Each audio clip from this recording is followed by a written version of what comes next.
2020년 기존 매매 시장을 한마디로 표현한다면 뭐라고 표현할 수 있을지 일단 요거 보드에 한번 뭐 사자성어도 좋고 속담 뭐 단어 뭐 영어로 쓰셔도 되고 한마디로 한번 표현해 주시면 좋겠습니다.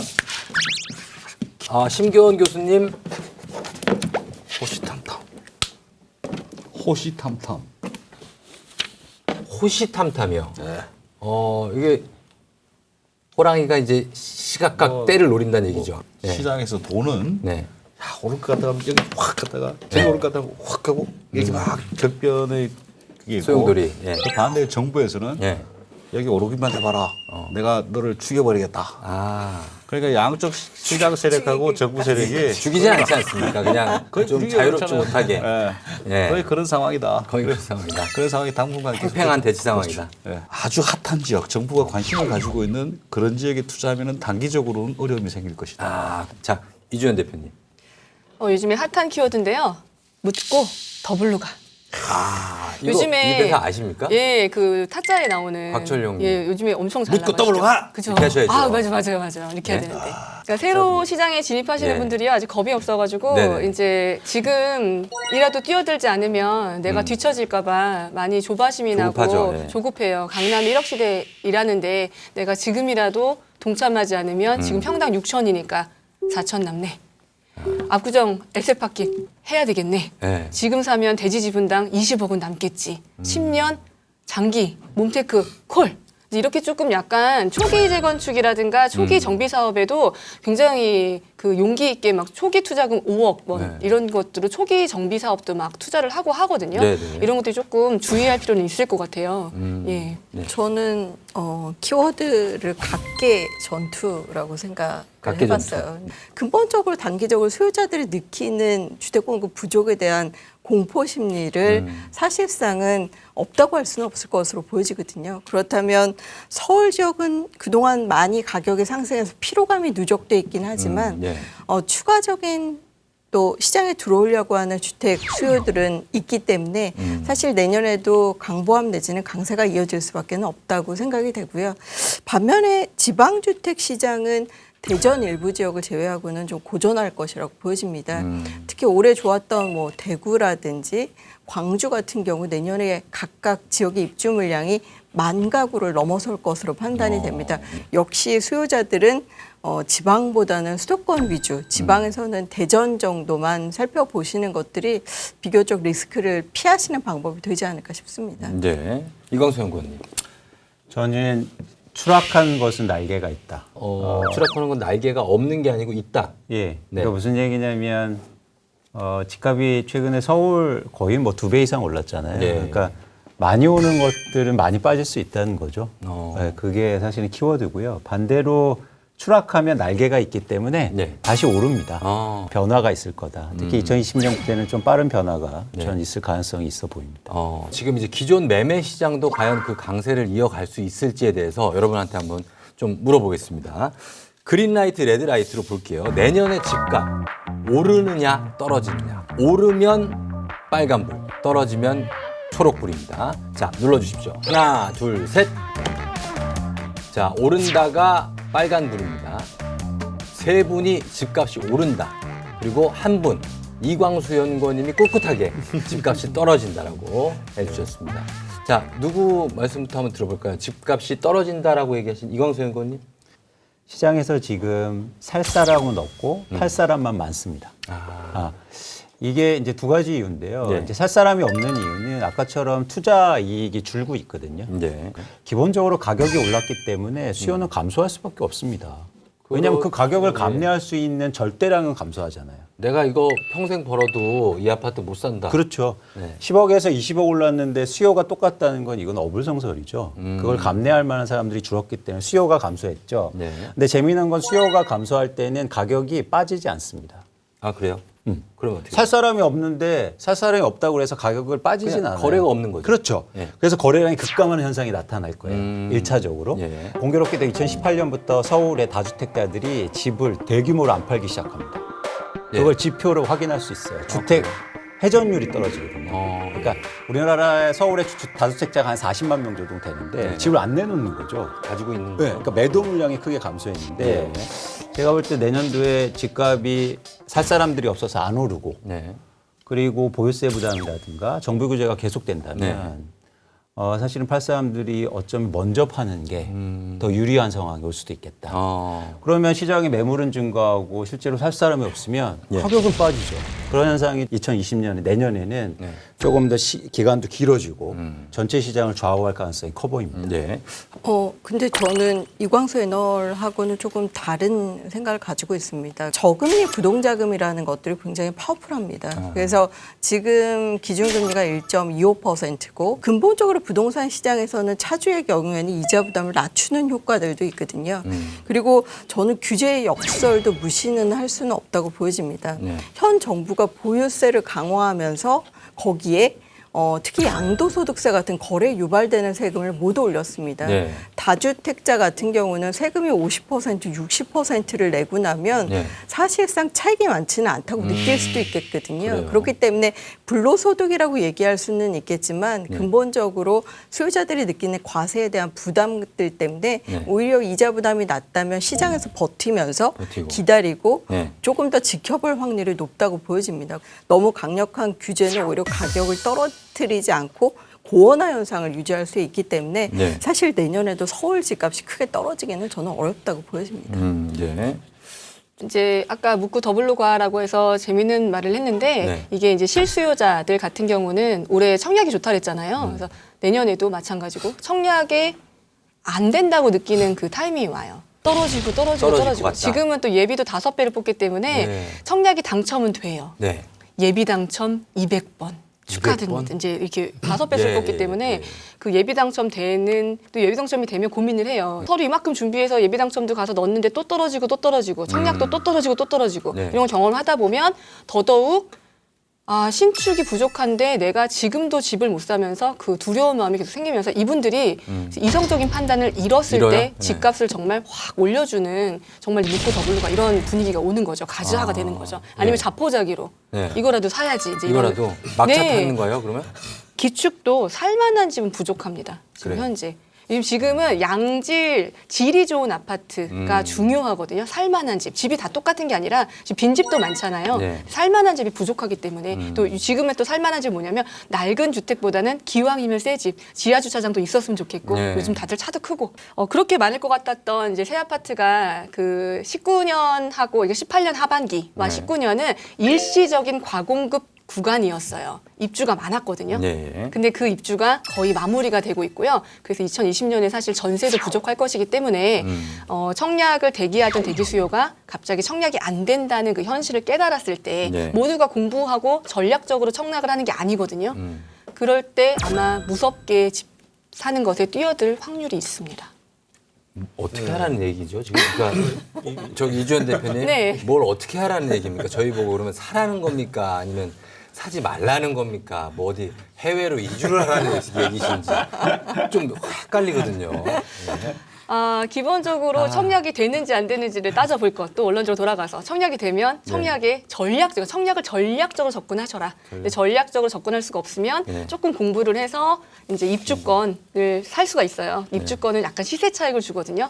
정비 사업에서 제공되는 서울시하고 경기도에 제공되는 요즘에 집들이 택지는 거의 끝났고요. 분양이 대부분 정비 사업에서 나와요. 그러면 분양을 받나 아니면 이제 그 조합원 물건을 사나 이것들이 같은 데서 나오는 거거든요. 그런 것들을 좀 전략적으로 접근해야죠. 이렇게 보는 것도 괜찮아요. 딱 3개월 정도 집값이 빠집니다.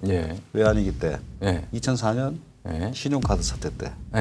2010년쯤에 2008년 금융위기인데 그때 우린 지방이 워낙 화랑해서 혁신도시 만들고 뭐 그래서 리먼 브라더스 때요?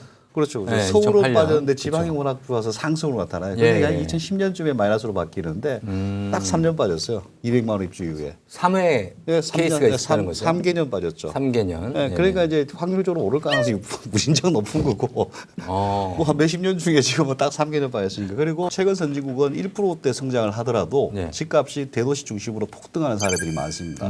그만큼 돈을 많이 풀었다는 거죠.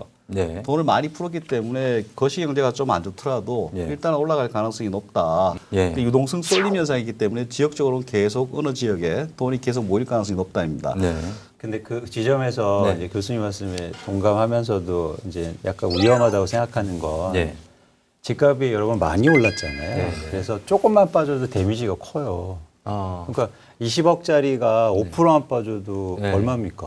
1억 빠지는 거죠. 예. 1억 여러분 모으시려면 얼마나 오래 힘들어야 돼요. 그렇죠. 근데 그러니까 시장에서는 야 5%밖에 안 빠졌어. 괜찮아. 그리고 나중에 뭐 기다리면 10% 오를 텐데 가격이 낮을 땐 조금만 예를 들어서 10억짜리 10% 오르면 1억 오르는 거잖아요. 네. 20억짜리 5% 빠지면 1억이에요. 여러분 굉장히 심각한 고민이 필요합니다. 그런 측면에서 이 오른 가격은 항상 투자 관점에서는 네. 위험한 신호라는 거죠. 참 이 결정하기가 쉽지 않습니다. 야, 집을 이거 사야 될 것인지 이걸 팔아야 될 것인지 좀 더 세부적으로 한번 더 여쭤보겠습니다.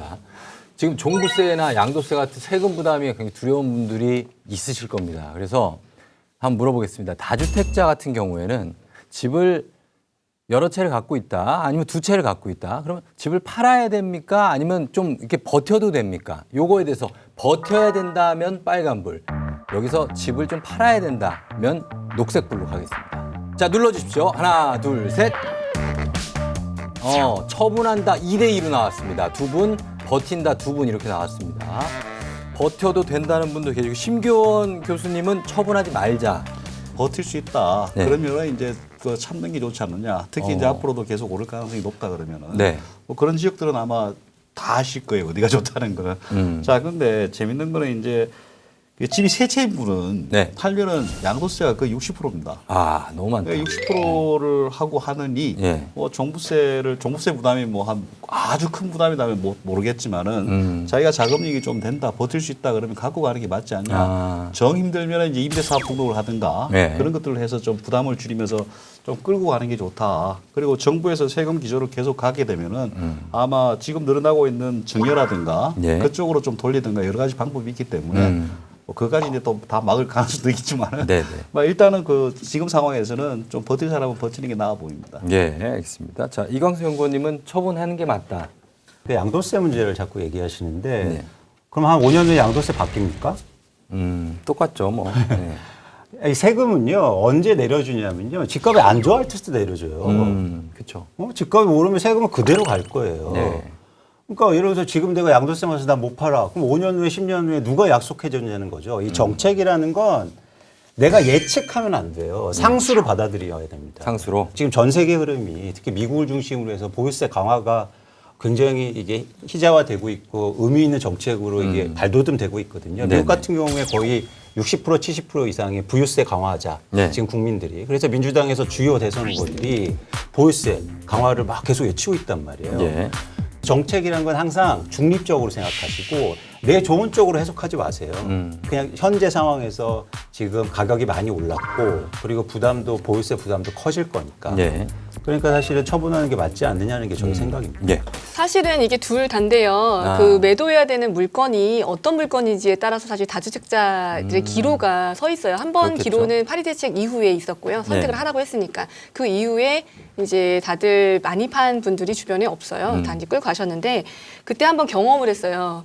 그때 팔라 그래서 막 정리하신 분들은 네. 정말 아차차 후회하시는 거예요? 정말 후회하셨죠. 왜냐하면 파리 대책이 나오고 나서 네. 가을부터 집값이 무섭게 상승하면서 이제 맞아요. 그 다음에 이제 그렇죠. 올해까지 그 상승세를 이어가고 상승세를 정말 많이 이어갔어요. 네, 그게 이제 네. 투기 지역이냐, 투기 과열 지역이냐에 따라서 정말 집값이 많이 차이가 났는데 똘똘한 집은 임대사업자를 묻고 그 다음에 똘똘하지 않은 집은 언젠간 처분해야 되니까 안 네. 묻고 네. 그러니까 이런 것들 때문에 이제 고민을 조금 나눠야 된다. 다주택자분들 같은 경우는 요즘에 그런 만화가 유행한대요. 국밥충이라고 해가지고 되게 재밌죠. 국밥충이 뭐예요? 그런 만화가 좀 유행을 하는데 저금리에 뿔대출 낀 게 정말 위험하거든요. 왜냐면 저금리 때는 대출 이자가 낮으니까 내 월급이나 생활비를 좀 아끼면 감당이 돼요. 네. 그래서 이제 지금 버티는 거고 사실 종부세가 그 오른 시세 차익에 비하면 버텨줄만 하거든요, 이게. 네. 그래서 지금은 매도를 많이 안 하는 거죠. 근데 이것도 갑자기 금리가 다시 이제 상승 기조로 오면 당분간은 안 그럴 것 같긴 한데 글로벌적으로 낮기 때문에 다시 또 어떻게 될지 모르잖아요. 금리가 조금이라도 상승을 하게 되면 이자 부담이 2배가 되게 되면 일단 못 버티거든요. 이런 것 좀 건전성을 조금 가져가실 필요가 있으실 것 같아요. 현영진 대표님. 네. 저는 포트폴리오 조정 차원에서는 매각을 고민해 보는 것도 좋을 것으로 보여집니다. 장기적으로 뭐 고용 불안이나 인구가 빠지고 있는 지역이나 지역 경기가 위축되면서 소유자의 구매력이 떨어지는 지역 뭐 이런 지역에서는 사실 단기 시장이 회복하기는 쉽지는 않을 것으로 보여지고요. 특히 이제 투기 지역 같은 경우 2주택 이상자는 추가 대출을 아예 해주지 않고 있고요. 네. 9억 원 넘는 고가 주택 같은 경우는 과세가 굉장히 강력하기 때문에 네. 지금 시세 차익을 보고 하려고 전세 끼고 집을 산다든지 본인의 상환 능력을 넘어서는 무리한 대출을 통해서 주택을 구입해 봐야 사실 나중에 엑시트할 때는 차익을 거두기 어려운 부분이거든요. 그래서 앞으로의 미래 전망, 지역의 비전, 그리고 뭐 교통 호재, 그리고 앞으로 얼마나 공급 과잉이 있고 뭐 희소한 지역인지 그리고 신축인지 구축인지 이런 것들에 따라서 포트폴리오를 조정하는 기회라고 삼으시면 좋을 것 같습니다. 알겠습니다. 잠깐 집 사놓고 깜빡하다 보면 1년 금방 가잖아요. 그러니까 그걸 꾸준히 좀 이렇게 업데이트하면서 기사도 좀 보고 이런 걸 하셔야 아 우리 집 뭐 오르는데 뭐 흐름 좋아 뭐 이런 거보다는 객관적인 지표 참고하시면 좋겠습니다. 자 분양가 상한제를 앞두고 강북이 들썩이고 있다고 해도 과언이 아닌 것 같습니다. 지금 저희 왓수다 2회에서 거론이 됐죠. 경희궁 자이 굉장히 뜨거운 그리고 은평구 일대의 재건축 바람이나 최근에 뭐 강남보다 더 뜨거운 게 한남이죠. 한남 뭐 이런 얘기가 있는데 어떻습니까? 내년에는 이런 곳들을 포함해서 강남보다 강북이 더 오른다 하면은 초록불 아니다. 강남은 전통의 강자다. 강남이 더 오른다 하면 빨간불을 눌러주시면 되겠습니다. 가겠습니다. 하나, 둘, 셋. 자, 강남 2대1 나왔고요. 이광수 연구원님은 안 누르셨어요? 네, 오르지 않으니까. 비교할 수 없죠. 둘 다 안 오르는데 내가 뭘 그러니까 누르냐? 저한테는 이렇게 말씀하시죠. 예. 어디가 더 안 빠질 거 아니에요. 덜 빠질 덜 거 빠질 아니냐. 거 아니야. 그렇구나. 그렇게 해서. 강남이 덜 빠진다 하면은 녹색불, 네. 강북이 덜 빠지면 빨간불. 하나, 둘, 셋. 예, 일단 강북이 강남보다 덜 빠지는 이유는요. 제가 2006년부터 한국의 실거래가가 신고하게 돼 있는데 네. 그때부터 통계적으로 조사해 봤더니요. 네. 아주 정확한 하나의 패턴이 나옵니다. 어떤 많이 오르면 많이 빠지고요. 어. 많이 빠지면 많이 오릅니다. 그래요? 강남이 많이 올랐으니까 많이 빠질 거고요. 예. 강북이 덜 올랐으니까 덜 빠지겠죠. 명쾌하시네. 예. 강북이 덜 빠진다. 알겠습니다. 강북이 덜 빠진다는 의견 들었습니다. 강남 쪽에 두 분이 있고요. 강북에 한 분인데 일단 심규원 교수님, 강북 쪽이 좀 더 강세를 보일 것 같습니까? 그게 보통 이제 어떤 선두 지역이 따라가면은 상품도 마찬가지입니다. 아파트 오르면 나중에 단독이 따라 오르고 빈가가 따라오고. 네네. 그다음에 이제 여기서도 이제 어떤 동네가 오르면은 이 친구가 쉴 동안 다른 친구가 따라가요. 그 따라가는 게 이제 강남, 강북을 크게 보면은 네. 강남이 먼저 올라서 좀 주춤하거나 조정받거나 쉬면은 네. 이때 강북이 개매우기 차원에서 따라가기 시작할 거예요. 그래서 그래서 둘 다 오르긴 오르는데 금액적으로 보면은 아마 강남이 더 오를지도 모르겠지만은 예. 상승률 퍼센트로 보면은 강북이 더 좋아질 가능성이 있다. 그렇게 그래요? 보는 거죠. 그러니까 이제 경희궁 자이 이런 쪽들이 좀 더 거기도 관심 뭐 가질 필요가 있다. 굉장한 굉장한. 그렇죠. 주목을 받는 거죠. 그거는. 예. 네. 수색이나 증산 쪽의 자이도 더 지금 수색 분양 같은 경우에는 된다면서요? 사실 그 워낙 큰 사업이 있습니다. 그게 국가에서 추진하는 이제 복합 환승 역세권 사업이라 해가지고 철도 기지가 있죠, 거기. 예, 네. 철도 기지뿐만이 아니고 거기에 뭐 국가 시범 단지로 그걸 하는 게 있어요. 네네. 근데 국가 시범 이러면 뭔가 제 시간이 안 됩니다. 그래서 이제 뭐 아니, 왜요? 근데 왜? 그 대신 그거 네? 있습니다. 시범이라면은 예. 준공을 합니다. 국가에서 하는 거는 네. 시간은 못 지킬지언정 언젠간 준공을 만든다. 하더라. 언젠간 하더라. 네. 말씀 좋은 말씀 하셨는데요. 이제 이게 오른다, 아닌다, 이게 금액적인 차원에서는 어쨌든 강남이 지금 매매값이 워낙 25억, 30억씩 하기 때문에 오를 때 그 절대액은 강남이 클 거예요. 그런데 이제 그 소외되었던 강북 지역이 네. 오르는 그 퍼센트로 보면 강북도 더 빠르다, 가파르다. 예, 몇년 19년에 강북이 많이 못 갔어요. 그러니까 이제 요거를 따라 가줘야겠죠. 강북 지역에서도 뉴타운 지역, 네. 이 형성돼 있는 곳 중에 입주가 아직 마무리가 안 된 곳들이 이제 좀 주목할 만한 지역인데요. 예. 예를 들면은 동부권에서는 뭐 장위 뉴타운, 장위. 예, 그쪽이고 그다음에 이제 노원구에도 이제 3개 뉴타운이 첫 입주를 이제 3개. 할 거고요. 예. 그다음에 이제 또 은평구 같은 경우도 네. 이제 입주랑 분양이 또 있고요. 은평구. 계속 지속적으로 변화가 있기 때문에. 네. 근데 마포도 마지막 입주가 남아 있어요. 예. 뭐 그랑자이부터 시작해서 뭐 마포 프레스티자이까지 이렇게 입주들을 하는 것들이 있기 때문에 네. 그런 곳들은 또 견인이 되겠죠. 알겠습니다. 자, 그리고 네. 하명진 회장님. 가격이 오르는 가격의 금액은 사실 강남권을 따라잡기는 쉽지는 않을 것으로 생각이 되는데요. 네. 우리가 잘 생각해 보면 2015년 이전에 이제 기준금리 인하와 재건축과 분양시장 규제를 풀기 이전에 서울 지역에 1년에 거래되는 것들의 호당 평균가가 4억 원대였습니다. 근데 지금은 8억 원대까지 올라가 있고요. 뭐 강남의 일부 지역은 뭐 3.3제곱미터당 1억 원을 호가하려고 준비를 하고 있는 상황입니다. 근데 네. 아직 공급하지 않은 압구정이라든지 아하. 반포주공 1단지, 반포. 잠실주공 5단지 네. 이런 단지가 상당히 앞으로도 일정 부분 시장의 이슈 메이커 역할을 할 수가 있다고 보여지거든요. 자, 그러면 이렇게 얘기 나눠봤는데 여기서 잠깐 저희가 쉬어가는 코너로 예전에 여러분 이상형 월드컵이라고 보신 적 있죠? 예, 있어요, 있어요. 예, 네. 그래갖고 뭐 무슨 뭐 원빈, 장동건, 정우성, 이정재 하면 하나씩 고르는 거. 저희가 요 부동산으로 왓수다로 투자 월드컵을 한번 해보도록 하겠습니다. 과연 어디가 진정한 투자 핫스팟인지 끝판왕을 한번 저희가 가려보도록 하겠습니다. 자, 월드컵 저희가 지금 대진표를 16강까지 지금 정해놨거든요. 요거 가도록 하겠습니다. 자, 지금 대진운이 처음에 마포하고 성동이 맞붙었습니다. 자, 어디로 갈까요? 자, 선택해 주십시오. 하나, 둘, 셋. 성동. 마포. 마포 승리입니다. 마포 승리. 자, 마포가 올라갔어요. 자, 목동 송파 나왔습니다. 목동 송파. 자, 하나, 둘, 셋. 송파. 아, 만장일치로 송파 나왔습니다. 다음 16강 서대문 그리고 반대 동대문. 하나, 둘, 셋. 서대문. 동대문. 서대문 승리했습니다. 서대문. 네. 예, 서대문이 이겼어요. 서대문 가고 다음 대진은 수색 뉴타운, 가재울 뉴타운입니다. 만만찮아요. 자, 하나, 둘, 셋. 가재울. 예, 수색 올라갑니다. 아, 요거 뜨거운 과천 판교. 과천 판교 예, 강자들 대결이에요. 하나, 둘, 셋. 과천. 과천 승. 자, 동작 강동 요것도 이제 서쪽 동쪽으로 강자들 어떤 유망주들. 동작 강동 하나, 둘, 셋. 동작. 강동 셋, 강동 셋, 동작 하나. 내년이니까. 예. 자, 그러면 강동 승리입니다. 대구와 광주 나왔습니다. 대구, 광주 하나, 둘, 셋. 대구. 광주. 광주 승리. 광주 올라가시고요. 자, 부산 대전 16강 하나, 둘, 셋. 대전. 대전 승리입니다. 대전 세 분이에요. 대전 이겼어요. 자, 8강전 대진입니다. 마포, 송파, 서대문, 수색 뉴타운, 과천, 강동, 광주, 대전 이렇게 맞붙습니다.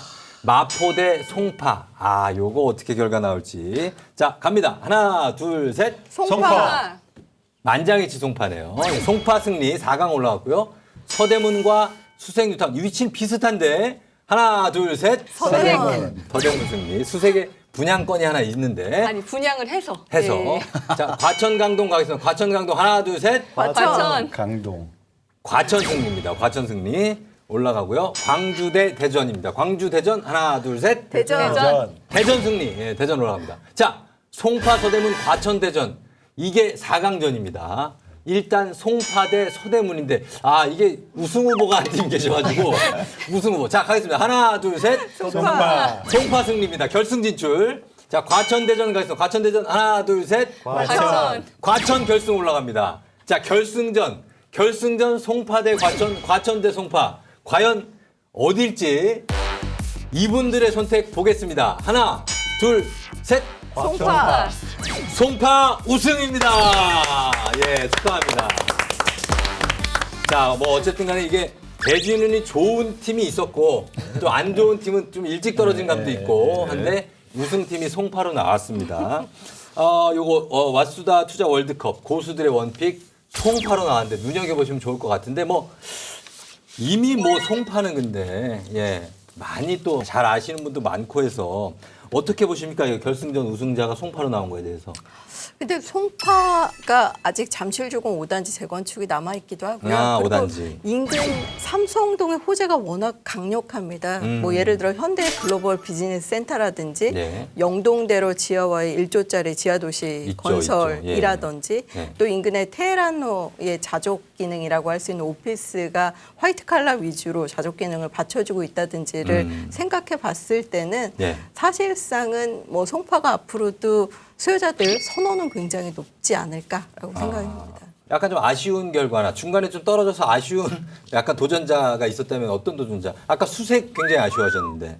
굉장히 아쉬워한 건 아니고요. 이제 내년 시장에서 올을 주목할 걸 봤기 때문에 네. 서대문은 내년에 분양할 것이 많지는 않고요. 네. 이 수색에는 분양할 것들이 있어서 다시 분양할 때 재조명을 받거든요. 일시적으로. 수색이 뭐가 있죠?